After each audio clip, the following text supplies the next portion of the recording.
Hey guys, so thanks for joining us tonight. My name is Jacky. If you don't know me, if you're joining us for the first time, welcome, welcome, welcome. WAGMI series is a series that we started about 2 months ago. Like our goal is basically to help onboard normal people or non-crypto people to the crypto world, right? So we started this Zoom series. This is our fifth one.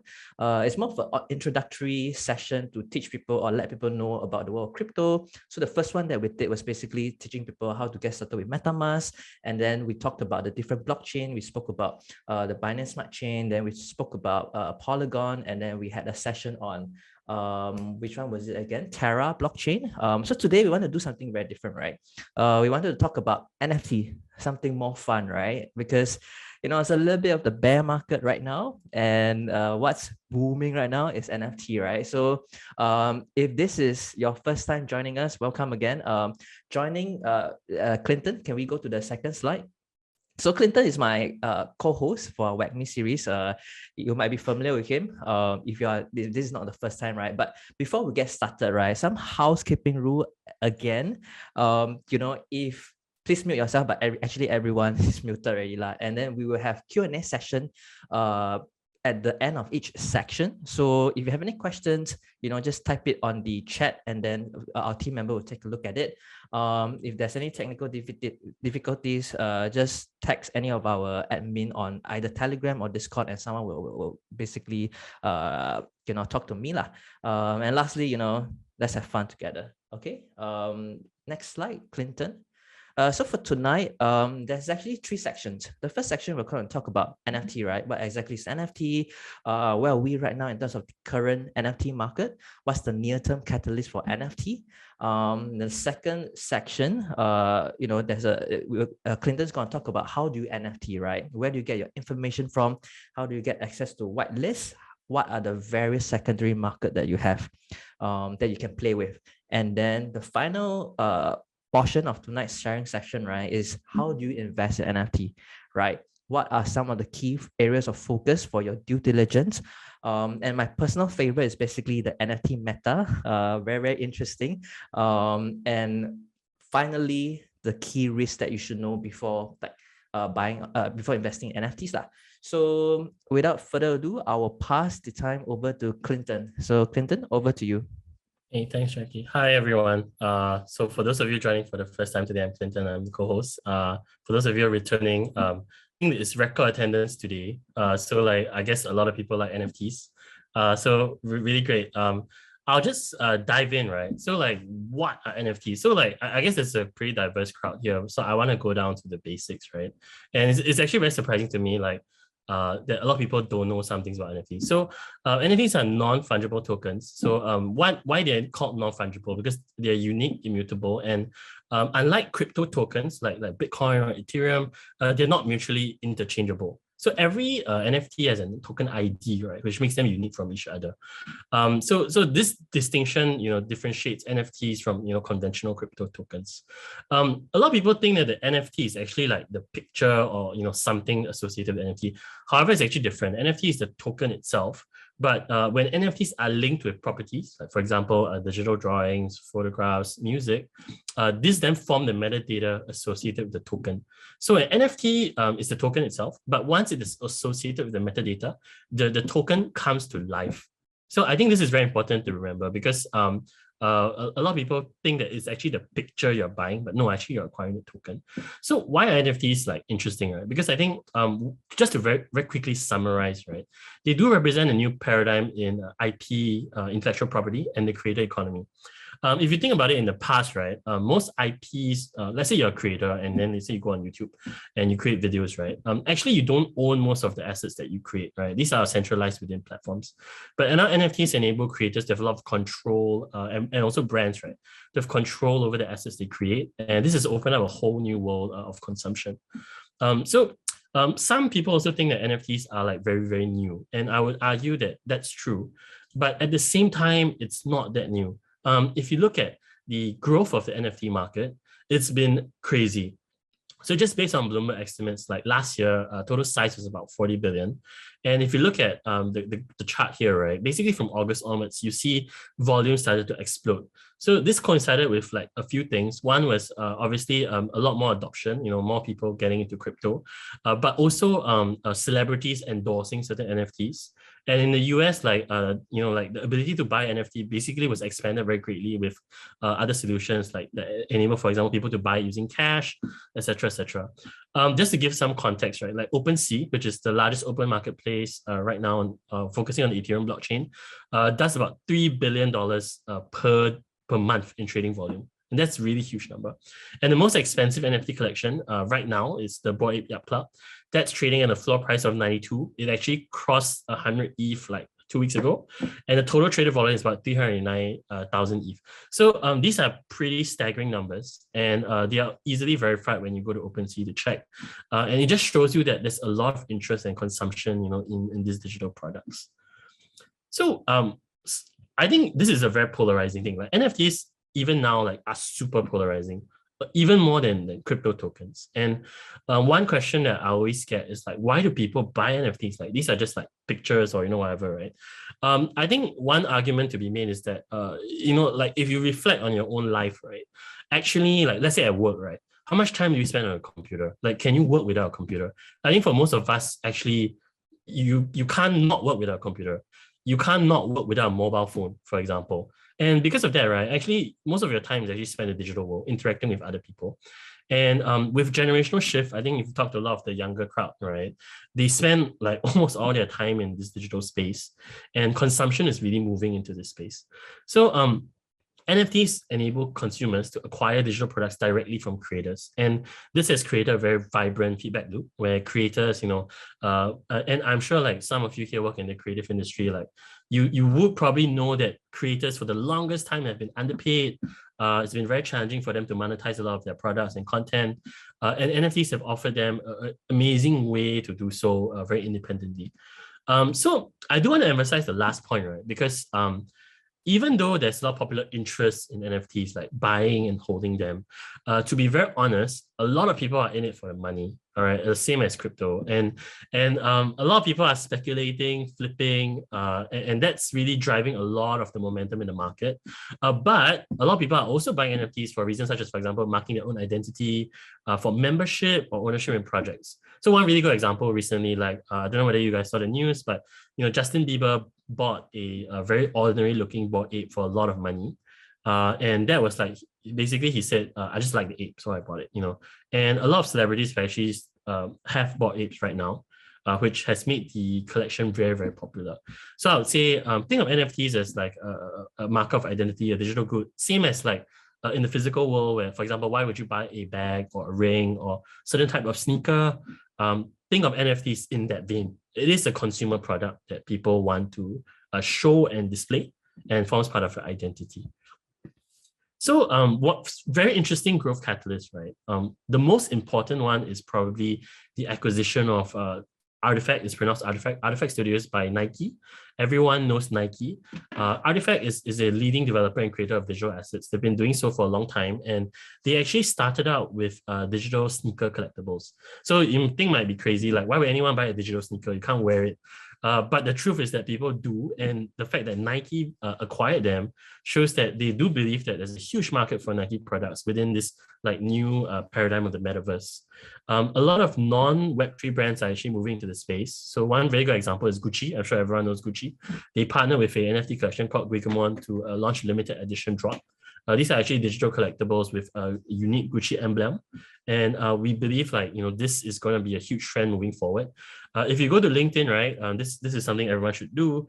Just do a quick search of all the big companies that are hiring for metaverse, for NFTs, for brands, digital brands, right? You can see like the space is really heating up. And you will expect to see a lot more of your favorite brands moving into this space. And this is why we should really take it seriously. Aside from popular brands, as I mentioned just now, like there are more platforms enabling greater accessibility. One of the biggest catalysts that will come on board is Coinbase NFT. So in the US, a lot of people actually use Coinbase to trade crypto, but they will now have their own native NFT platform, which will really, really expand like the ability for ordinary folks to get access to the asset class. Okay, so I've spoken quite at length about NFTs, but I do want to make a quick caveat, right? That a lot of the value and the volume that you see in the NFT market is situated on the Ethereum blockchain. For those of you that joined us, earlier in the WAGMI series, right, you will remember Ethereum as the chain where you have to pay like a lot of transaction fees. It's not a cheap chain, right? But it is the chain where value seems to be accruing for digital assets. However, on other chains, which we've been introducing over the past few weeks and months, NFTs have also been spawning up, right? So, in your free time, I would encourage everyone to explore marketplaces on other blockchains. So some examples include Fractal, that's on Solana. This is actually a very high-profile NFT marketplace launched by Justin Khan, who basically started Twitch.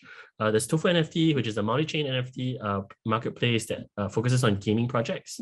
NFT Trade, which allows you to find NFTs on like Avalanche and other chains. And for Tezos, there's like a platform called Object. So every blockchain has its own NFTs, and you should explore these as you begin your journey. Let's say if you're new, or if you have been spending a lot of time on Ethereum or, for example, Solana, I think it's really worth checking out NFTs on other platforms just to get a sense and an idea of what's really on the market out there. I think, as I mentioned just now, the volumes remain concentrated on Ethereum. NFT volumes on other chains can be very volatile. So for the people on this call who have, like, for example, been investing in Solana projects, right? You can quickly attest that only like 3 or 4 projects have sustained volume. A lot of them have collapsed very quickly because popular interest, is lost. So as you go about this journey, right, do remember this distinction between Ethereum and non-Ethereum NFTs, because as I mentioned, right, most of the interesting public, very hype stuff that you see actually will almost likely be on the Ethereum blockchain, and I think that's something that you should remember. Okay, so I've sort of gone through like the basics. I think probably there'll be quite a lot of questions for this particular session we have. So I do want to leave time for that. I'll pass the time to Jacky to just pick up these questions. Sorry, Clinton, can we go back to maybe we want to show all of the other marketplaces that you mentioned? Okay, yeah. Yeah, Fractal, Tofu NFT. I think those are the stuff that are, new to me as well. Yeah, so I think for this section, Clinton just wanted to highlight that other than just OpenSea, there are actually other marketplaces that you can take a look at. So we're just going to run through, share with you all. If you are interested to explore outside OpenSea, for example, these are some stuff that you all can take a look at. Yeah, so just to show everyone, right, like OpenSea, I think it's very easy to, I mean, a lot of people probably have already gone and checked it out. So you can easily, like, for example, look at the rankings. You can click on particular collections and you can browse it. Basically, OpenSea is very focused on Ethereum, right? There are other platforms, like, for example, Fractal. It's actually a really cool product. I think you can see a lot of Twitch vibes here, right? But basically, it's focused on gaming. Some of the more interesting projects on Solana, like, for example, Ori, which is an up-and-coming game, and basically people can buy. But if you look at sort of the value accrual, right, Ori is one of the most hyped projects on Solana. And even if you look at the price factors here, it's very different. For example, like Azuki, which is a fairly new project on Ethereum, which is why I say that value accrues like very strongly. There are also other platforms, for example, NF Trade. So let me just go quickly. Yeah, this is basically a marketplace which is cross-chain. So you can look at it is essentially, right, a fork of OpenSea. Like, it looks very much like OpenSea. And the collections here, like, you can go through various chains. So NF Trade is probably the biggest one on Avalanche right now, which is why you see most of the Avalanche NFTs here. And I think I would want to show everyone Tofu. So I think the best way to think about it is like, it's like different e-commerce websites where you can acquire different NFTs on different chains. And they will basically show you like what chain you're on. So Tofu is like on almost every chain. You can look at this, it's quite crazy. But they're really focusing on gaming projects. I would encourage you to just spend time to check it out, because it's about exploring, right? Like, when you're browsing stuff on Lazada or Shopee. It's the same thing, but for digital goods. Yeah.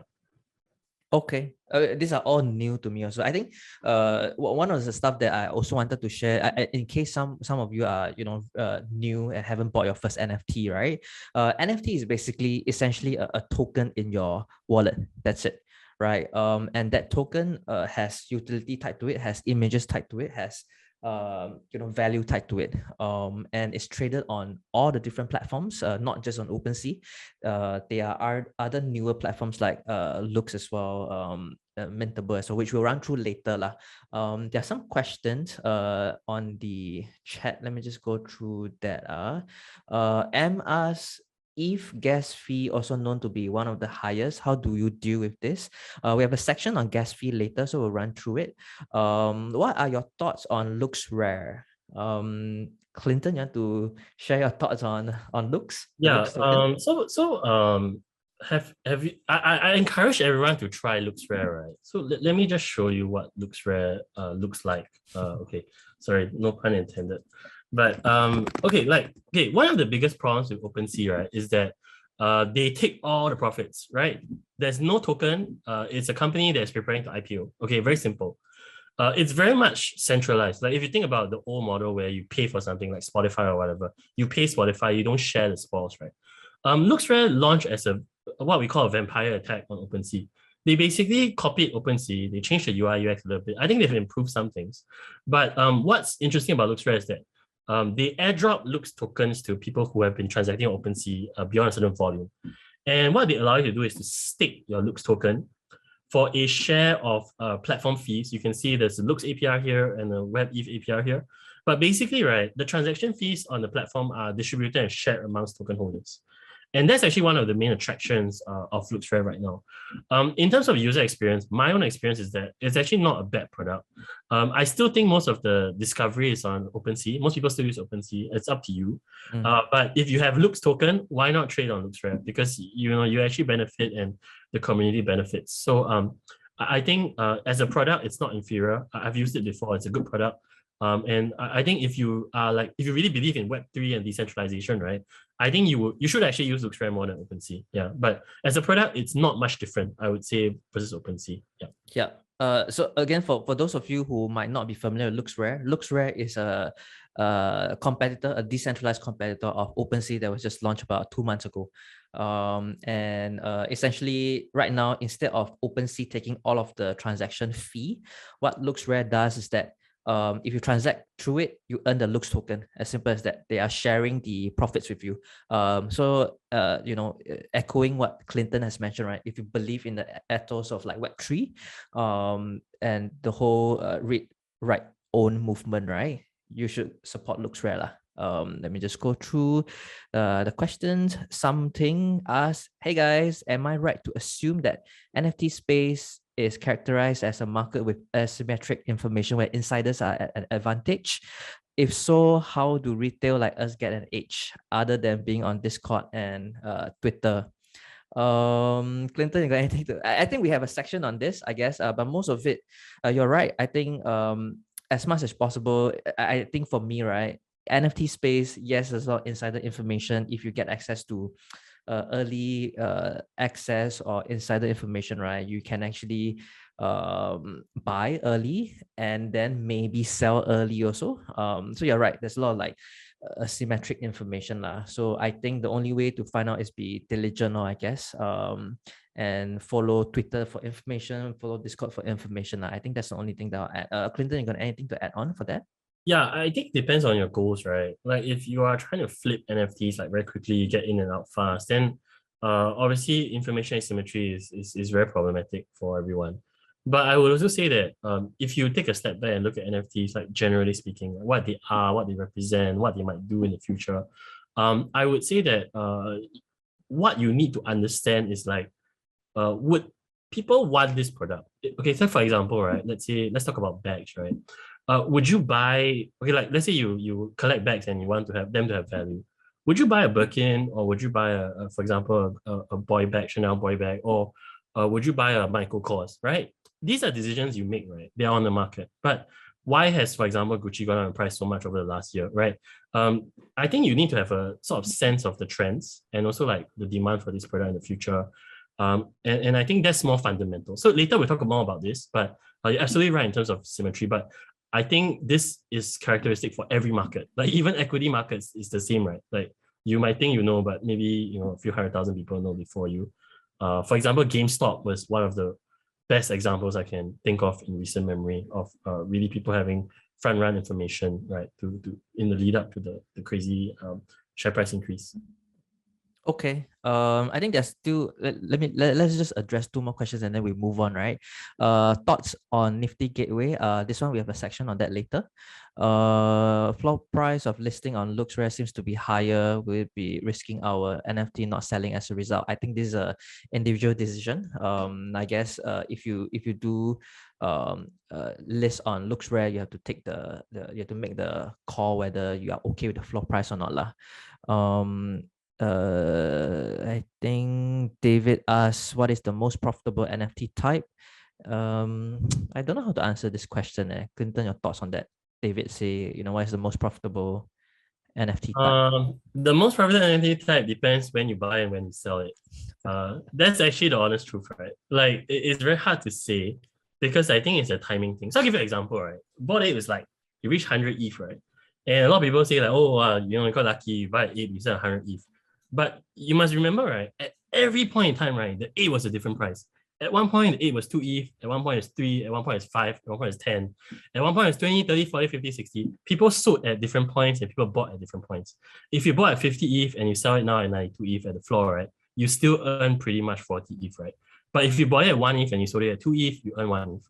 So I think end of the day, it's really your timing, when you get in, when you get out, and also like how long you hold it for, right? For example, if you believe in this project, you hold it longer. Like even recently, like Azuki, like it was going for as low as 1.5 at one point, right? Then now people are saying, oh no, it's too expensive, which is true. But a lot of people also sold at 2 or 3 or 4 or even less, right? So I think it's basically timing and it's the same with every like thing you buy and sell. Yeah. Okay. Last question before we move on to the next section, right? Because almost 9:30 already. So Emma, do you have a list of Twitter accounts that we should follow? Yes, we have an article on Change Debrief. Hey, let's go Change Debrief. Okay, let's move on to the second section. And then we'll address the rest of the questions, right? Okay, we go on to the next one. Clinton. Okay. No, thanks for the questions around, by the way. And I know this is a very interesting topic because it's just very new for everyone. We're just getting started, guys. Just getting started. Yeah. Okay, so how to NFT? This is like one of the biggest questions I get. And it's very funny because like if you ask any Singaporean, right, unless you're the hardcore gamer, right, most people won't even have used Discord before. And that's very evident. And if you ask people about Twitter, most Singaporeans don't actually use Twitter. Like it's an alien platform. But if you want to get into NFTs, you have to know how to use Twitter and Discord. Okay, so why is this so, right? For most projects launching, Twitter is the announcement platform. So all the official news about dates, times, everything like that is posted on the Twitter. And the Twitter is usually the genesis point for NFT projects. They will start their Twitter first before they have a Discord. Once the Twitter starts to build up momentum, people start to follow and people start to like retweet certain things, then the Discord will be launched. And usually the Discord channels, the link is put on Twitter. Usually the Discord links have limits on how many people join at particular points in time so that there can be cutoffs in terms of interest, etc. like that. So this nexus is very important because you have to be in Twitter, you have to be in the Discord. And once you're in the Discord, that's the real like place where you can interact with people and access all the channels created by community. So you don't just get the news, you also can talk to other people about the project. Most projects will have like community moderators, so they will give you information. Most of the times, the founders of the projects will be in the Discord talking to people at particular times. They might do Ask Me Anything like sessions where people can just ask questions. So it's a very vibrant thing. Like think of it as like an open forum where people can discuss the project. So you do need to learn how to use Twitter and Discord, like super important. And if you don't really know how to use Discord, you can experiment with the Chain Debrief one. It's a fun place to be as anyway. So I would encourage everyone to learn how to use these tools. Okay, so now you're in the Discord, right? Okay, how do you get an NFT? For every NFT project that hasn't been minted, basically there's 2 real phases. The first is a whitelisting phase. And whitelisting basically means that you get priority and privileged access to a particular collection. So why is this so, right? Actually, this practice sort of developed over the last 8 months, where once the hype started to build up, people realized that a lot of NFTs are exclusive assets. And actually, the whitelist pool creates a lot of hype, right? Because if it's a very big number of people fighting for whitelist, then that also helps to generate momentum for the project later. So in terms of whitelist, right, what do you have to do to complete whitelist? Most of the time within the Discord, the requirement is for you to be engaged. I would say that currently most projects don't even give a definite sort of like quantifiable definition, because they want everyone to like keep talking and engage in the community while they're launching the project. Projects also give a whitelist for holding certain NFTs. For example, if you hold a particular NFT, you might get whitelist for certain project. Most projects also do giveaways, so you can like react to a giveaway in the Discord, and you might get luckies like lucky draw. So once the whitelists are filled, right, the remaining NFTs are then set aside for public sale. But essentially, if you're in the whitelist, you can mint the allocated NFTs within a particular time window, which is usually before the public mint. And the public sale is the opposite. It's a first come, first serve, free for all. So for whitelists, typically they would not whitelist like a huge number of addresses, because some of these people might mint, might not mint. But once the whitelisted sort of addresses and NFTs are fully minted out, then the rest will just go into that public pool. Okay, so basically, I think what I'm trying to say is that the whitelist is the only way you can get in early. Without the whitelist, you basically have only two other options. The next option is basically to buy in the public sale. So the remaining NFTs, like I said, will be allocated to public sale, right? But the dynamic of a public sale is first come, first serve. And if you understand blockchain, if you've used the blockchain before, I think one thing to emphasize is that, like for example, on Ethereum, right? In a situation where the network is congested, the people that pay more for their transactions to go through, to be mined, go first. And because NFTs will have limited supply, right? Basically, if your transaction goes through first, you get the NFT first. And everybody else who tried to mint the NFT will fail their transactions, because basically all the assets have been minted. So what this creates is a thing called gas wall. We did cover this in one of our earlier WAGMI sessions, but basically what you can do is you can whack up your potential transaction fee to get the NFT first. This phenomenon has become more and more crazy recently.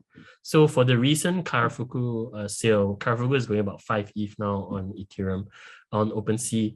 The transaction fees that people are willing to pay were 2 to 4 ETH. Why was this so? Because after the whitelisted NFTs were minted and the secondary sales started transacting, the price was actually about 4.5 ETH on OpenSea. The public mint was 0.5 ETH. So people are willing to take a bet and pay more for the gas fee because they think that they can still sell it for more. And I think if you look at the price traction, it's been proven right. So it's actually very risky. I would not encourage anyone new to NFTs or even like blockchain transactions to fight a gas war, because you not only have to face other people like PvP, right? You also have to fight with bots, which is a very unpleasant experience.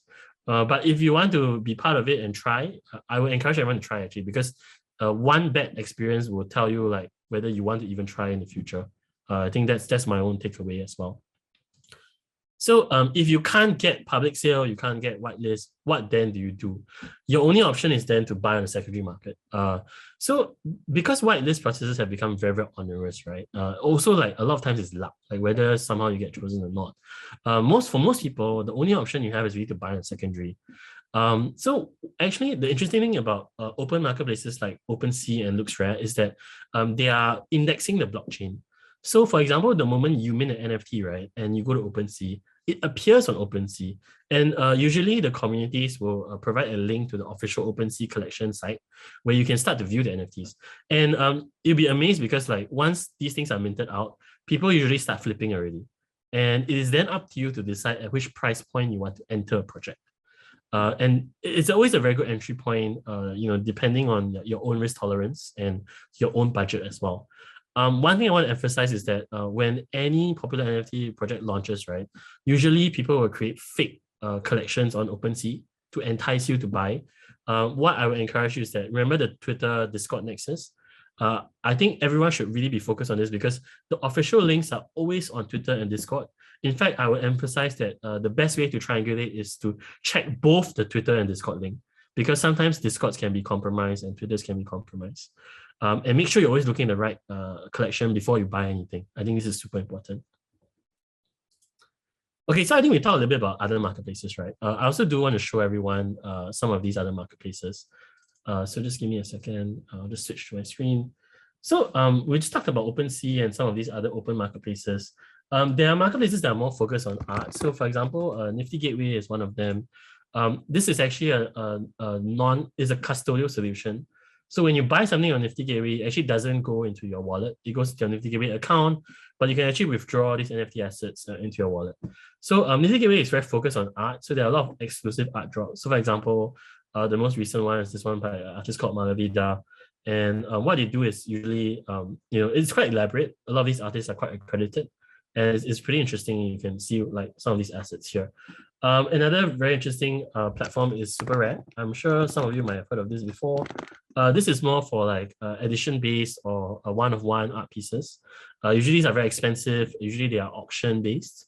But you can basically look at some of these pieces that are going. They have photography, they have generative art. It's a very interesting platform. So I think aside from open marketplaces, there are also many other marketplaces that sort of give different sort of types of NFTs. And I think it's really up to you to just explore and see what interests you in the space. Okay, so I think, like time is a bit tight today. So we'll just move to the Q&A. I'm happy to answer any questions. Okay, let's just go through some of the questions. I think there's only a few questions. So if you all have any questions, you can feel free to ask, right? Gap has the first question. Would you recommend NFT marketplace aggregator like Genie or Gem? For me, I've never used any one of them. Clinton, you have any thoughts on them? Genie, yeah. I mean, because I never sweep any. Yeah, sorry, I'm on mute. Yeah, so yes, I think Genie and Gem are very great tools. So I want to show everyone, maybe I'll show Gem, right? Because I think Gem is a pretty good product. So basically Gem allows you to discover NFTs that are listed on OpenSea and LooksRare. So if you click any collection, right? So let's say I click this Carrefour, it will show you the results here. And basically, it's a much more user-friendly experience than OpenSea because like it's an add to cart experience. So let's say I choose 2, right? It'll tell you how much, you connect your wallet, and basically you pay.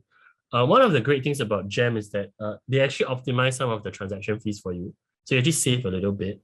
But I would say that, in situations where there's a lot of volume, right? Like a lot of people like buying very quickly, right?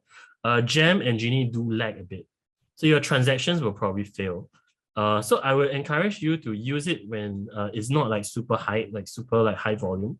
But when it's super high volume, I would encourage you to go to the OpenSea page because a lot of the times like these NFTs are bought off like immediately after they're listed. And Gem like takes like a few minutes to actually sync it. So that's one of the things I would say. But it is a good product and I would encourage everyone to explore and try as well. Yeah. Can we look at Genie? Yeah, so Genie is earlier version. It was an earlier product than Gem.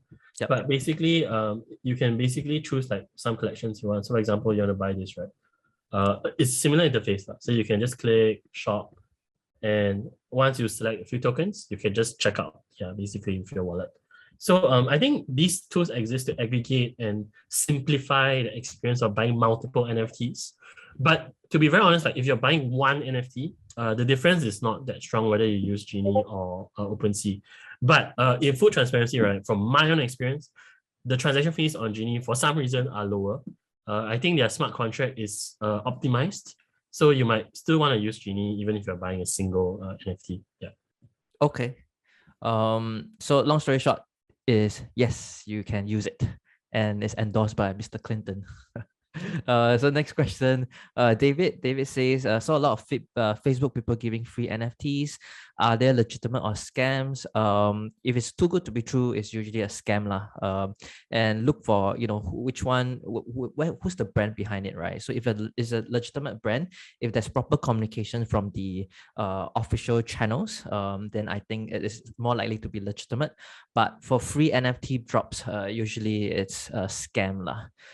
Next question from C. How do you define a bad experience? Paid for gas but didn't get to mint, or just not able to mint? I think yes, when you try to mint and then there might be failed transaction because it's sold out already, right? But you get charged a fee because of the blockchain transaction, right? So I think that would be a bad experience lah. Let me see. How to know the floor price? Who decide the floor price? Floor price is basically the cheapest price of the collection. Anyone can decide the floor price. So like for example, let's say BAYC, right? The current floor price is 92 ETH. It's basically of all the owners, one of them decided to sell it at that price, and that becomes the floor price, lor. Yeah. Junwei asks thoughts on Nifty Gateway. I think we spoke about thoughts on Nifty Gateway already. So I'm just gonna okay, Black Cat. Personally, do you think that holding an NFT past review is a good move? Because in general, the price will dip and not recover post review. Clinton, you got any thoughts on this? I think okay, like case by case, right? It's case by case. I think there is some truth to the trend. Why, right? Because when everyone pre-review, right? So just for everyone's context, right? Most NFTs, when you mint it, right, they don't tell you which one you get. Like it's a generic image. And then after maybe like a few days, sometimes a few weeks, if it's a few weeks, you should probably sell the NFT because the review might never happen. It will review. And basically, NFTs like all consumer goods, right? There's like different rarity. Like for example, bags, right? Like there's that crop skin Birkin, right? Then there's like the normal Birkin, etc., etc. So I think when people see that they don't get the rare ones, they obviously try to sell their NFT. And usually that causes a lot of like downward pressure. But like good projects, like for example, like Azuki, right? The floor dipped very quickly for like, I would say 10 minutes. And then it rebounded back all the way back up. Yeah. So it's really project dependent. And I would encourage everyone, later we talk about this more, right? But focus more on like the fundamentals of the project rather than just the trading momentum and volume. Okay. Next question. Seth asks, if we purchase an NFT from OpenSea, are we able to sell it on another marketplace, or is it dependent on the blockchain? So again, I think you need to familiarize yourself with the concept of NFT. NFT is just a token that's attached to your wallet, right? So even if you purchase an NFT from OpenSea, you're buying the token via OpenSea and it's attached to your wallet already. You can then connect your wallet to any other open marketplaces, and you can sell it on those marketplaces. So think of like OpenSea, LooksRare as a platform for you to sell your token in your wallet. Yeah, so to answer the question, yes, you're able to sell it on other marketplaces, assuming it's a similar chain. So like, Solana can only sell on every other Solana marketplaces. So hopefully that answers your question. Jophilus asks, what do you guys think of Azuki fractionalization concept? I think this one's a little bit too high level for me. Clinton, you got anything to add on, or is just... Yeah, so just to give everyone a quick note on what's fractionalization, right? So like certain NFTs have become very expensive. So one way to enable access is that they take one NFT, they lock it, and then they create tokens that are linked to the asset price of the NFT. And basically you're fractionalizing the NFT. So the most popular thing the most prominent thing that happened was, do you remember the Doge, the much wow Doge? So that one got acquired by a DAO, and then they fractionalized it into a coin called Dogecoin. And this is actually traded freely on the market. So fractionalization works like that. I would say that you should explore it as a way to like have ownership without paying too much. But at the same time, you do need to take a view of the underlying asset, right? So for example, if you don't believe in the much wild Doge, then you wouldn't buy the Dogecoin because you don't think that IP is worth much, right? But for example, if I were to fractionalize the first Hello Kitty, right, cartoon, I guess different people have different views.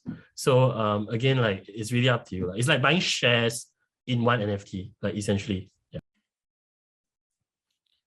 Okay, let me see. Cassandra asks, any thoughts on Slotty Junior NFT? No comment because I don't know. We don't comment specifically on an individual project. I think before this, Clinton and I say like, okay, let's not talk about any individual projects. So we are unable to answer that question. Javian asks, can NFT cross-chain to other EVM compatible chains? Yes, depending on how they do their smart contract, right? So there are some projects that are multi-chain. You can mint on multi-chain, so Solana, and there's a project on Luna, on Terra, that is available for minting on Terra and Solana. So yes, depending on how the contract is being created lah. I think recently there was a project that was launched on both Ethereum and one of the layer 2, I think it's IMX. So you can mint the NFT on both, either the main layer 1 or IMX lah. So that's that. So depending on the project itself. David asks, besides buying and selling as individual, can we create or mint our own NFT? What's the recommended best design tool to create NFT? Is it better to create NFT as a group or company instead of individual? So actually today you can Clinton, you can change your screen to OpenSea actually. So on OpenSea, right, you can actually just upload an image and that's your NFT already. I think it's like that lah. So it's quite easy for you to just create an NFT, just upload an image and that is your NFT already. So to answer your question, yes, you can easily create and you can't mint because you have to do the smart contract stuff, but you can easily create, upload a photo and that's your NFT already. Design tool, so for us we use the standard design tool so like Photoshop, Adobe, all those kind of stuff yeah, but sorry, Clinton is a bit lost right now. Sorry for putting you in a spot, but you can actually just explore OpenSea. You can easily upload an image and you have an NFT already. Let's see. How would you think, LY asks, how would you think, oh yeah, there we go. So yeah, so if you go connect your wallet to OpenSea, you can just, there you go, OpenSea/asset/create, upload all the other funny stuff. That's it. You can straight away have an NFT already. Very easy. So you can explore it lah. LY asks, how would you think NFTs could be used as a membership towards real life retail store? How would retail store be able to rectify the person who came is the NFT membership holder? Wow, yeah. So this is something that I feel like I feel very bullish about. So like imagine, everything is on the blockchain. Everything is verifiable. Very easy one. It could be you scan a QR code and then you show your you can build an interface where you scan your QR code. It identifies your wallet address, and then you cross-reference to the list of holders, and then straight away verify already. You cannot fake this one. Imagine real life retail store, right? So I always tell people, right, how can we fake NFT, because imagine Tiffany and Co. I always like to use this example, right? You can imagine Tiffany and Co.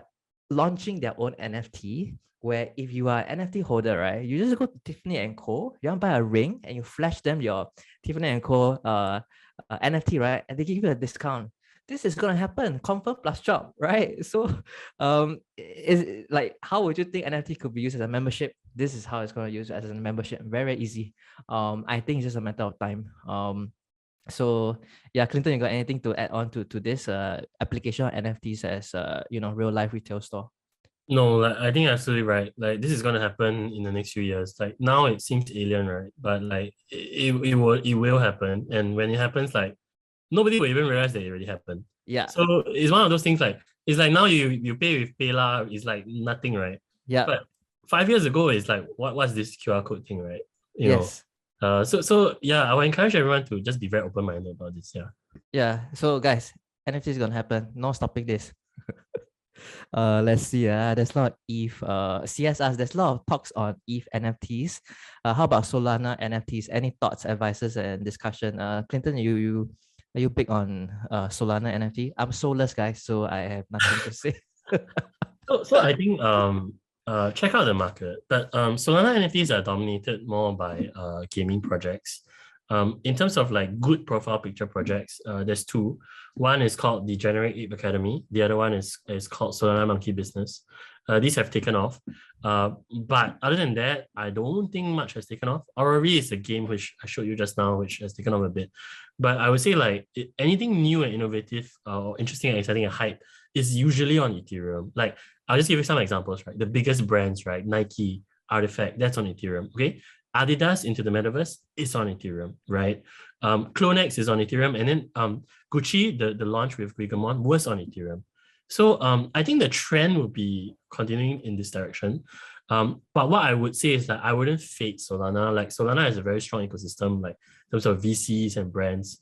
And now that Justin Khan is with Fractal, right? So you should see some things happen, but I think most brands still prefer to be on Ethereum because of the connotations, like especially on the decentralization and the communities. So actually there's a few research reports from other research firm that did say like do not fade Solana lah. So maybe I'm not gonna make it lah, but if you guys are in the Solana ecosystem, actually Solana NFTs is also blowing up.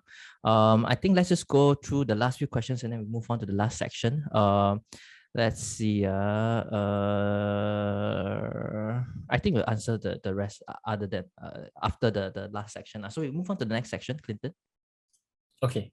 Yeah. Everyone can see my screen, right? Yes. Okay, great.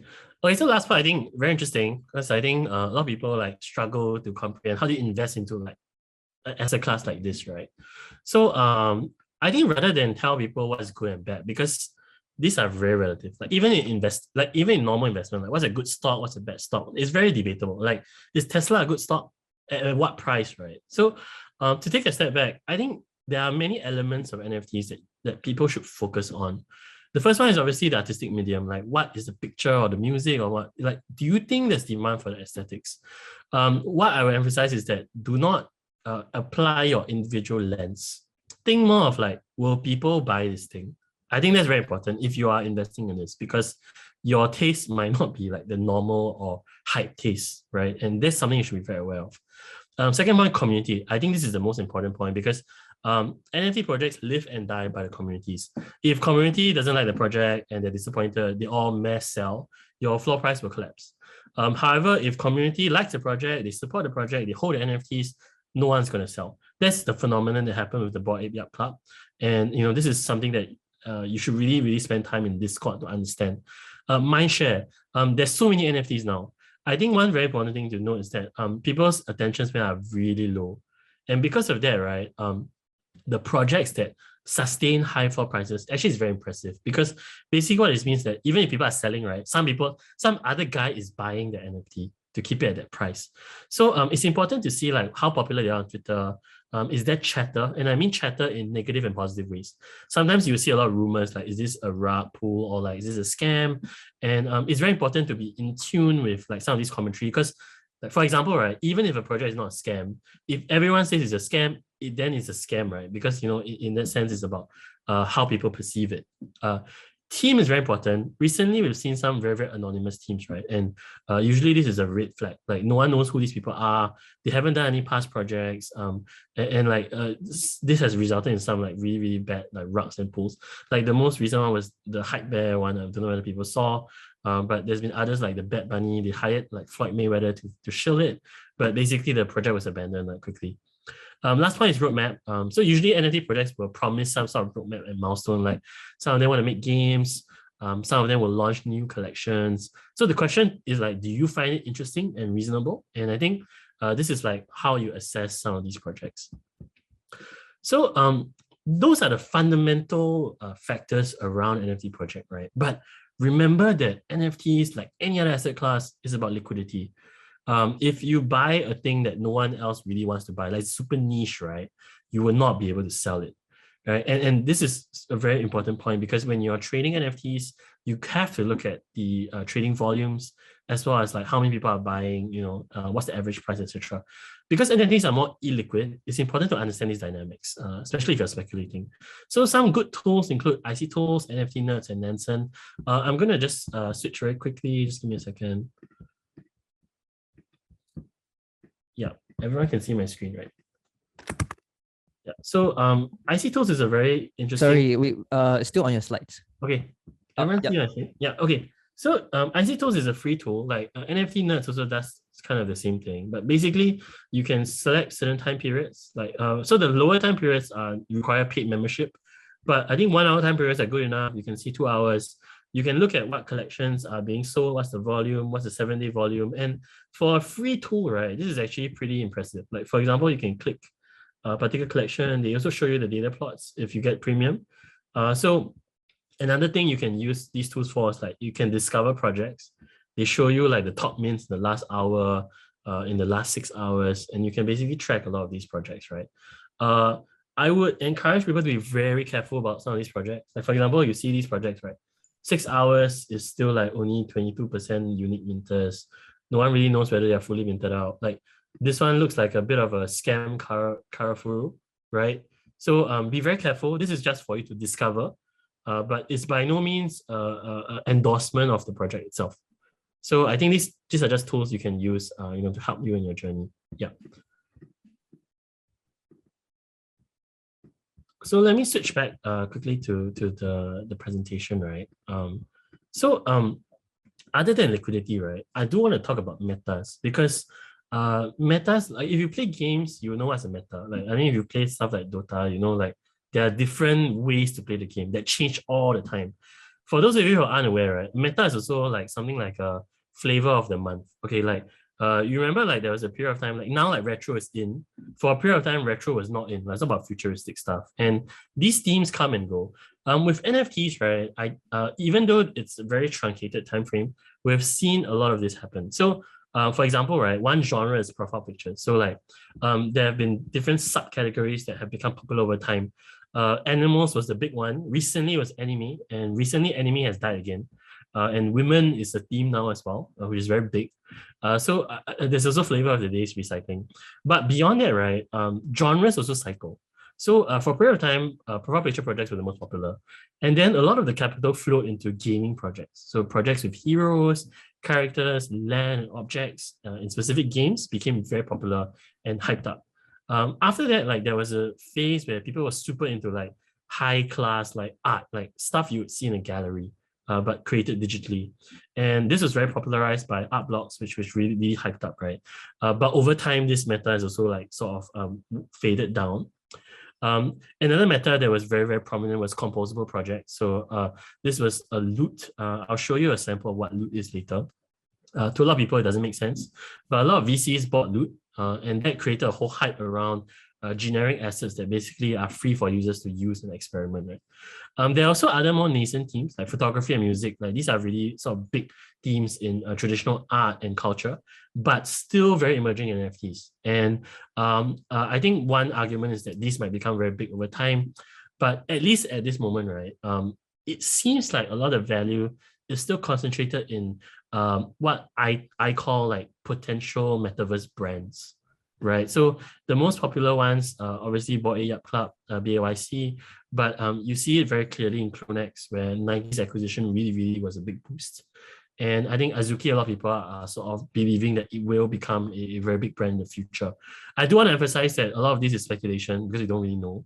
But it's really about potential and like the future when you're buying NFTs. Yeah. So to give you some examples, on the left, you have a piece from a generative art collection called, this is from the Art Blocks collection. The second one here, it's called Chromie Squiggle. So a lot of people think that it's crazy, but this is, I think it's 8.5 ETH floor now. This was the original logo for the Art Blocks project. And basically you have different Chromie squiggles with different gradients. Like people analyze this and there's like some perfect gradient thing that people pay like 100 ETH for. So this is a real phenomenon. Below this, you see CloneX. This is basically one of the most popular collections right now. It has been acquired by Nike. So it is the Nike NFT, if you think about it. And the team behind it is really driving a lot of value. They've dropped a lot of like new products to holders, so free of charge. And like a lot of these things have been worth a lot if traded on the secondary market. On the right, okay, this is probably the most confusing one. So Loot was a generative collection of random items in different NFTs, right? But if you think about it, right, the concept is like, I don't know whether any of you played Diablo before. Sometimes you walk around and you kill like monster, and then they drop like a bunch of stuff on the floor, right? And then you pick it up, and some of the stuff is rare. So what happened was that they generated a bunch of text that was like, I think there was like a few thousand of them, and there were rare ones and less rare ones. But the idea was that anybody could take this and create a game around it, because these assets already were NFTs that people had bought and accumulated value in.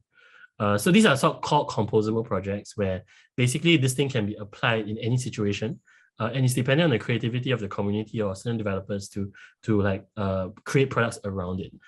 Below here, you see the sheet. So this was Wolf Game. It was a really popular thing for, I think, 2 to 3 weeks while it lasted. And basically Gary Vee and a bunch of influencers were super into this.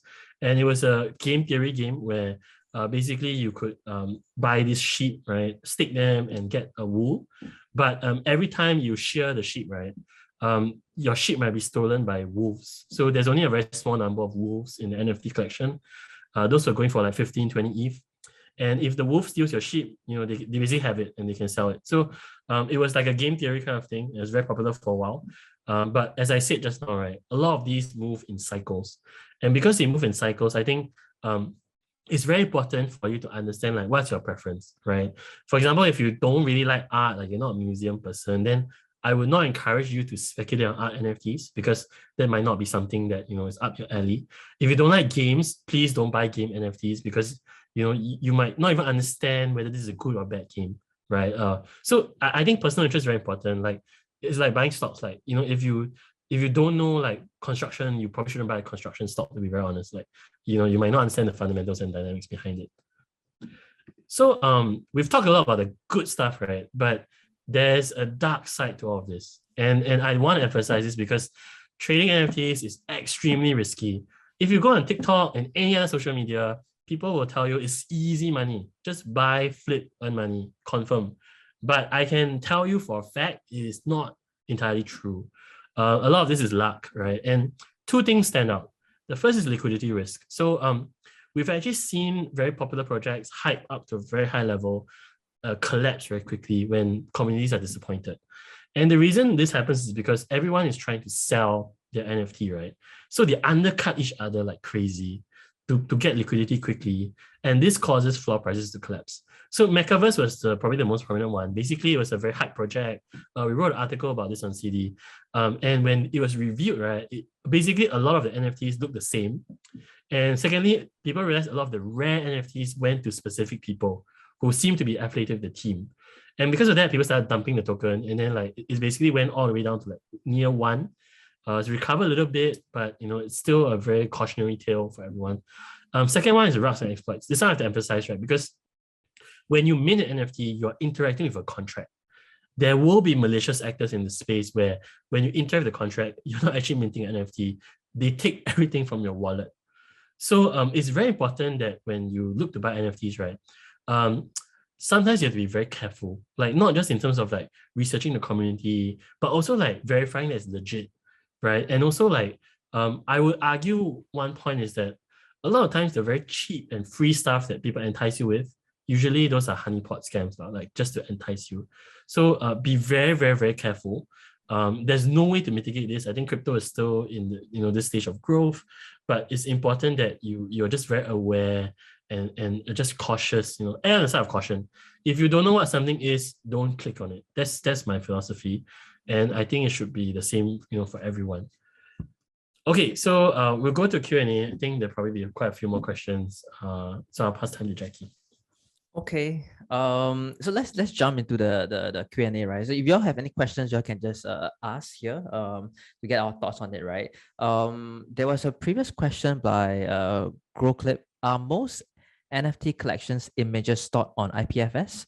After minting the NFT, does the creator still have the ability to change the associated image? The answer is most of it are stored on IPFS, and you are not able to make any changes to the images already. Clinton, correct me if I'm wrong, but if you want to make any changes to it, right, what you need to do is you need to, for example, burn the token and then redeem it with a new token with a new image stored on a new IPFS lah. Yeah. So Yeah. So actually just to on this point, right, it is a very good question because actually a lot of NFTs, right, people don't understand whether it's centralized or not. Now on OpenSea, right, for every NFT collection, they will actually have a field that tells you whether the metadata is centralized. If it's centralized, that means that basically the team that owns the contract for the token can actually change the metadata anytime. It's unlikely that they will, but it also means that the control is not in your favor, right? So I would argue that when you buy any NFT, like be very aware what you're buying, and also like if it's centralized, it might not be a problem because like let's give you an example. Clonex is actually a pretty centralized collection, right? But that doesn't make it a bad collection. So I would say exercise your discretion with regard to teams, but it shouldn't stop you. But just be aware that this is actually a fact and a factor that when you buy your NFTs. Yeah. okay, next question. Nicholas asks, now that NFTs are getting into the news and more people are coming to the NFT scene, do you think eventually there'll be an oversaturation and getting whitelist through traditional ways will be almost impossible? If so, do you have any recommendation to address this trend? Clinton, you want to take this? Yeah. So this is my personal view, right? I think like in the future, right, is a bit ironic, but what I believe is that the people that own the high value NFT collections will be the most valued communities. And because of that, right, a lot of them will actually have the rights to mint or to get into new projects. It's almost like a membership token kind of thing. It happened very prominently with Bored Ape Yacht Club. So I actually and if you think about it, let's say you're a creator, right? Like you create a new NFT collection, right? And you want to whitelist people. You want to whitelist people who you believe will hold your thing for the long term and who want to be part of your community. You would not really want to whitelist people who want to flip your NFT, right? Right. Even though all of us want to flip it like at some level. So you might gravitate towards giving more whitelists to communities that you believe are strong. So I think the future of this is that the first generation or second generation of NFTs that come into the space, right, will become very valued, not just in terms of the thing in itself as a community, but in terms of the ancillary benefits that these communities might be entitled to. So in the real world, right, I'll just give you an example. Like, let's say you launch a new beauty brand, right, and you know that there's like 100,000 Shiseido customers on this database. You would definitely want to target them, right, in terms of your advertising and giving samples, for example, because you know that they actually consume beauty products.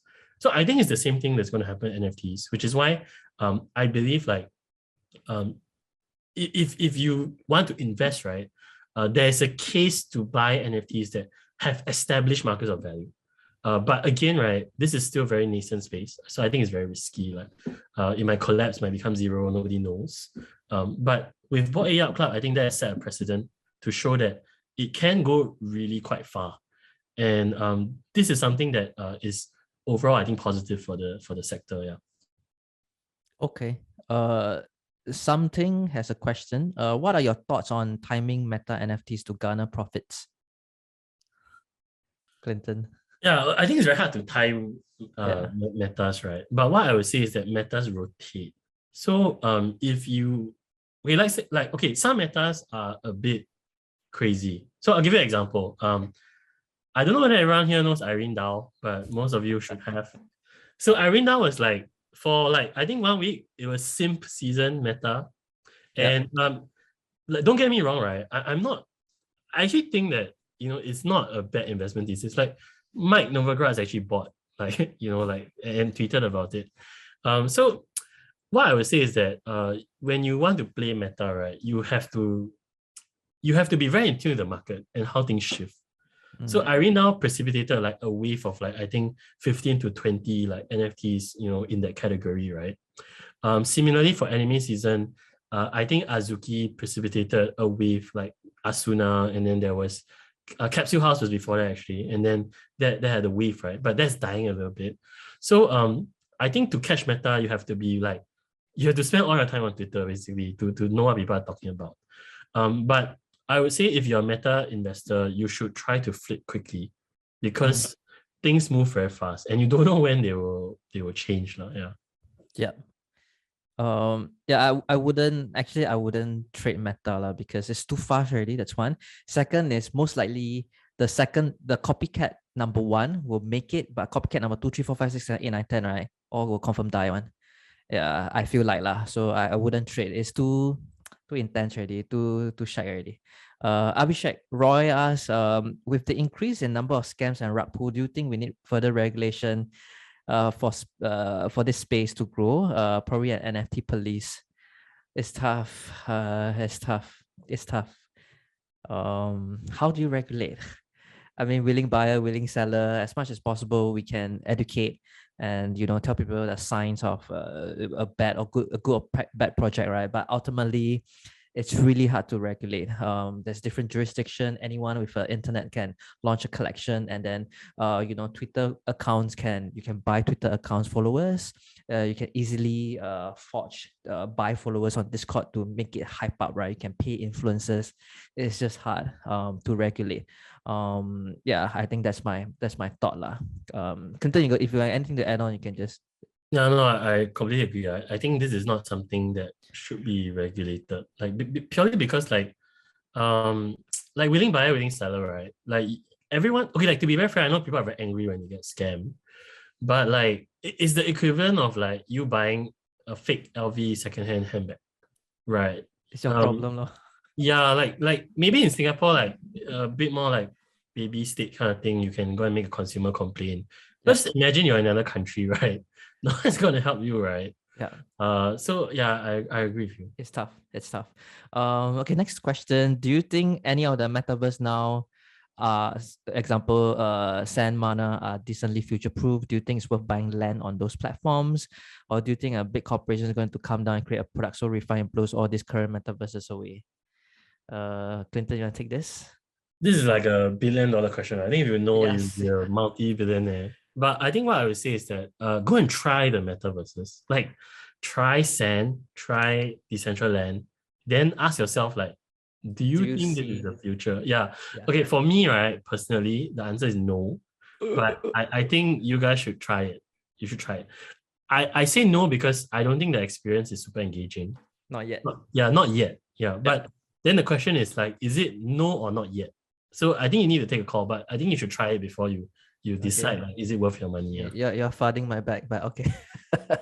But yeah, try it lah. But if you think that metaverses in the future, right, it's gonna be a very very big thing. I would think so lah. I would think there's something that a lot of big corporations are looking into metaverses right now lah. Yeah, I think like BCG bought an office space in Sand or something. Like that's really crazy. It really, everyone have a very different view. But I think corporations and corporates are wanting to be involved at least. Like that's the sort of the new. Yeah, Adidas also bought they set up a virtual showroom in Sand as well, so you can go into Sand and interact with their stuff, right? So Circuit asks, there's a thought that majority of artistic NFT will lose value and trend to zero eventually. The future is with utility NFT. I would agree. But I mean, I could be wrong also, because I'm not a very artistic inclined person. So I think mostly just because there's just too many projects out there, right? Only those top few artistic or generative art, right, project will make it. The rest will just fizzle off, right? And I think utility is the one that will keep people holding onto the token and maintaining the value and attracting more new users lah. Yeah. Clinton, no, nothing to add on? Thoughts about artistic NFT? I think if you buy art NFTs, right, you have to really like it. Okay, take a step back, right? If you in real life, right, would you buy a piece of art? If the answer is no, don't buy an art NFT. That's really my suggestion. But if you are aspiring artist, like you spend a lot of time, like certain types of art that you like, then go ahead, because it's a frontier, right? But again, it's really like interest, and I would think that that's more important than whether there's value or not. Yeah, I would think we're still very early. Like I always post in the group chat, right? Like, be thoughtful about your collection. Don't FOMO. If you miss it, let it be, right? Because we're just getting started, right? There's gonna be so many meta gonna come out, so it's okay to miss one or two, right? So don't just jump in lah. Javian asked, is it recommended to study Solidity to reduce smart contract NFT risk? I think this is a bit too much lah, because I don't think you need to study Solidity if you are just looking at the NFT space lah. Yeah. Lux asks, how do you know which NFT will be blue chip? How do you know which is valuable? I think we go back to the slide of, there's a few combination, the community, the art, the chatter, the team, and the roadmap behind it, right? I think all of this contribute towards whether NFT will be a blue chip. I think ultimately it's the community also. And if you look at BAYC, right, I actually is very inspired by the BAYC brand. When BAYC launch there was an event where when Adidas partnered with BAYC, right, a community member created a tool for all BAYC holders to upload their ape and to generate a ape which is wearing a BAYC suit to prepare for the announcement of Adidas partnering with BAYC, and it's all community driven. And I feel like a lot of part, as much as there's a brand or company behind a collection, right? I feel like community plays a very big part in terms of like pushing the how valuable the brand is, because everyone is a holder of the token. Everyone should grow towards building. Things should happen organically, like, which is something that BAYC does very, very, very well. And I think which is why it's the most valuable brand right now lah. So that's to answer your question. Which will be blue chip? I think it's a combination of art, community, mindshare, the team, and the roadmap behind it lah. Let's see. I'm just scrolling down. Kaiju King Arts thoughts on Pixelmon launch. Public DA before whitelist mint was a disaster, but it worked for Azuki.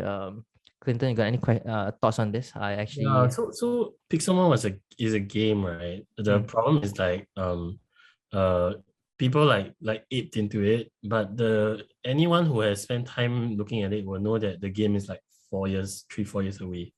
Like they're actually trying to make Pokemon, which took years to make. So I think it's a very different type of collection from Azuki. So I think the mechanic of the drop had less to do with the failure of the project than like the nature of like what was behind the project. Okay. I think we're passing time already, so if you're feel free to check out, right? But I think we'll just answer a few more questions if Clinton is still okay to stick with us. Leonard asked, if you could name 3 NFTs that you think would still be around in 3 to 5 years time, what would it be? The top of your head. Wow, okay. This is also $1 billion question. Let's go. Number 1. If I knew, I would tell you lah. But the truth is that I don't know. But I can tell you NFTs will be around for the next 100 years. Yeah. Okay. That's my diplomatic answer. Okay. I don't have. You can share. Wow, I actually don't know. I actually feel like utilities is a very, very big thing. I feel like there's just so many projects out there right now. How do you stand out, right? I feel like slow and steady is better. I don't like exponential chart and then go up very fast and then come down very fast. Those kind, it's just bad reputation, right? So I think slow and steady. I think the good ones will stand out. So that's that lah. I think one last question is Fanta Bear, Clinton, any quick thoughts? Is it blue chip or is it just a J Chow thing? I mean, floor price is GG right now, a bit GG. Yeah, I think this is my personal opinion. I think Fanta Bear has historical value purely because of how it was launched and the nature of it. But you must know that, okay, like my understanding of the Fanta Bear buyers is very Asian bias, right? And then if I'm not wrong, in the Discord, there was some FUD about like Taiwan, China stuff. Like it was very messy. But what I would say is that if you believe in the team behind it, I think what they said was that Fanta Bear would be Fanta Bear holders will have rights to like certain new collections that other celebrities launch. So if you believe in that, and like I said, this is just a promise, right? Then hold it, buy it, collect it. But if you don't, then don't. But I think it's still too early to tell. But I would say that at least during the launch, it was interesting enough for me. Like I thought it was interesting because I didn't expect this to happen so fast. Like to be very honest, like most NFTs still very, very Western centric. Yep. But I think this will change very quickly over the next few months. Okay, I think that should be all. Thanks, guys. Thanks for joining us today. Thanks, Clinton, for joining us. If you guys have any questions, you can ask them on our Discord, on our Telegram, usual stuff. If you guys find value, we have in case you don't know, we have our own collection of NFT as well. It's called Enlightened Reds. Please support and don't crash the floor price. Again, if you have any questions, feel free to ask us. I feel like NFT, we're just getting started. There's so many things that we actually haven't touched. Let me just give you some prelude, right? We actually have music NFTs, we have financial NFTs, we have the metaverse, which we never really touched on as well. I think something that personally I'm looking very, very closely. There's also music NFT, fan tokens. I always tell people, right? Our imagination of the utilities of NFT, right, is actually limited by our Web2 mind. And we are in this whole Web3 world, and we are just getting started, right? And I hope you are as excited and follow our journey. We are just getting started. And we're constantly thinking about other projects. How are they doing things differently with their NFT collection? What can we do better? How can we build the community? I always tell people we're still very, very early, and there's so many things to build. With that said, I think that should be it. Thank you all for joining us today. Hopefully one of you win the total $16 million. If you do, please buy some of our NFTs. But otherwise, have a very good night, and say good night to all of us.